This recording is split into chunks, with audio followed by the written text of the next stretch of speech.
ମୋ ହାତ ଦେଖ ଫୁଟୁକା ହେଇଛି। ମାଛ ଭାଜିଥିଲୁ? ମାଛ ନୁହଁ, ରୁଟି କରୁଥିଲି, ରୁଟି ସେକା ଲାଗିକି ଏମିତି ହେଇଛି, ପୁରା ପୁଡ଼ି ଯାଇଛି ଖଣ୍ଡେ।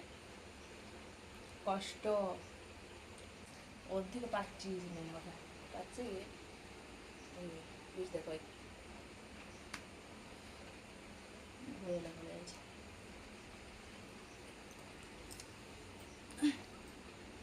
ଏଇ ପଣସ କଡ଼ା ଶିଖିଛ ମୋ ଭଳି ଏମିତି? ମୁଁ ହେଲା ପଣସ କଡ଼ା ଶିଖିଛି। ଟିକେ ଏଇଠି ଟିକେ ଭଲ ଅଛି ବୁଝିଲ ନା?